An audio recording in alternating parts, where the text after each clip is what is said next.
আরে বাবা, এত কানলে কি হবে? বিষয়টা কি আমার একটু খুলে বলো, আমি আগে জানতে চাই সমস্যাটা কি।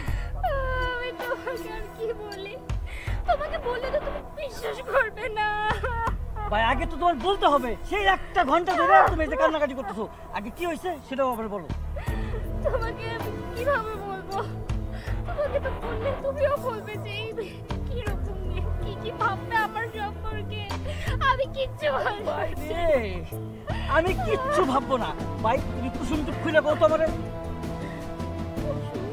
আরে বুঝলে না, কুসুম মানে হলো শর্টকাট, মানে ছোট করে কও বিষয়টা কি, এই কান্নাকাটি কেন করতেছো তুমি? তোমাকে আর কি বলি, তুমি তো আমার কোনো কথাই মানছে না। আগে তোমার কইতে হবে কি সমস্যা, তাড়াতাড়ি কও। তুমি আমার উপর চিল্লাচ্ছ কেন?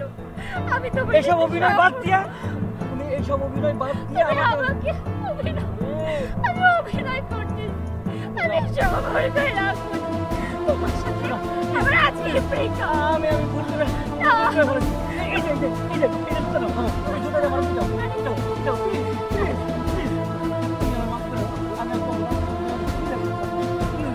আমি অনেক ভালোবাসি, আমার জীবন যৌবন সব তোমার জন্য। আমাকে সত্যি ভালোবাসো? খুব ভালোবাসি। আসলে আমার মা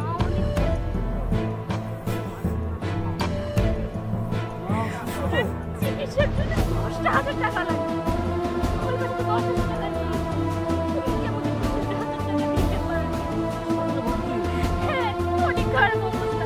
আর তুমি তো জানো ঢাকার শহরে টাকা ছাড়া তো কোনো কাজ হয় না। হাসপাতালে কত টাকার প্রয়োজন। আমার 10,000 টাকার খুবই দরকার। তুমি আর কান্নাকাটি করো না, তুমি কান্নাকাটি করো না, শান্ত হও। শুনো, আমার মা অসুস্থ ছিল, আমি এই যে টাকার জন্য আমার মার চিকিৎসা করতে হয়নি। তোমার এই টাকার জন্য তোমার মার কোনো কিছু হবে না। আমি এখন দাঁড়াও, তোমার যে নাম্বার ওই নাম্বারই তো বিকাশ, আমি এক্ষুনি পাঠিয়ে দিচ্ছি। দাঁড়াও,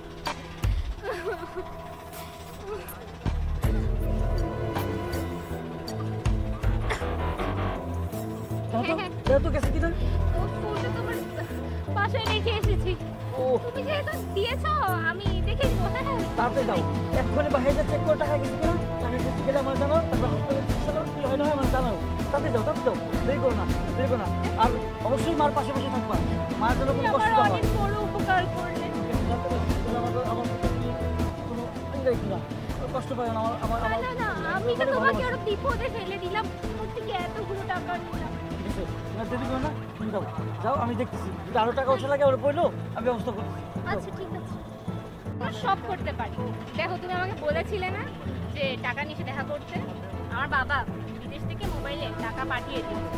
এই যে দেখো, ওরা 10,000 টাকা পাঠিয়ে দিয়েছে শুধু আমার বলার সাথে সাথে। বাহ, ভালোই তো। আমিও না তোমাকে অনেক ভালোবাসি, আমি তোমার জন্য সবকিছু করতে পারি। চলো এখন তাহলে আমরা উত্তরার দিকে যাই। ঘুরে আসি। তুমি না বলে তোমার কাছে টাকা নেই? কে বলেছে টাকা নেই? এখন নেই, এই সন্ধ্যার দিকে আবার আইসা করবে। ওইখানে যাওয়া আসার খরচ নেয়? আরে খরচ আমার কাছে কিছুক্ষণ পরেই টাকা আইসা করবো। আমার তো এমনি তো মনে করো সন্ধ্যার পরে কোটি টাকা আমার পকেটে থাকে। কোটি টাকা সন্ধ্যার পরে থাকে। তুমি এখন আমার সাথে যাবে, এখন কি করবে? এখন কয় টাকা পাবে? এই যে আছে না টাকা তো আছে। তুমি আমার টাকা দিয়ে আমার সাথে ডেটিং করবে? তোমার টাকা দিয়ে কেন করবো? আমার কাছে তো টাকা আছে, কিছুক্ষণ পরে আবার আইসা পড়বে। চলো বেবি চলো। আরে তুমি কি বলছো? আমার টাকা দিয়ে তুমি আমার সাথে ডেটিং করতে চাও? তোমার কাছে কোনো টাকা নেই, এটা তোমার বাবা আমাকে পাঠিয়েছে। আরে তোমার বাবা পাঠিয়েছে তো কি হয়েছে? তোমার বাবা তো আমার মানে হবু শ্বশুর, তাই না? শ্বশুর টাকাতে তুমি তার মেয়ের সাথে প্রেম করবা? ওরে বাটপার, এই তুই এখন ওর সাথে কথা কইতে চাস? হ্যাঁ, তুই আমার ছোট বোনের সাথে ফট করছিস, ওরে বাঙ্গাই খেয়ে পলাইছিস, এখন আবার আমার গার্লফ্রেন্ডের সাথে। আরে তুই বল বুঝতাছিস ভাই, আমি বলছিস না? আর তোর মা হাসপাতালে ভর্তি না, নাটক মারা আমার সাথে, আমার সাথে না? পিটারে বার পিটার না, তোকে খাইতে চাই।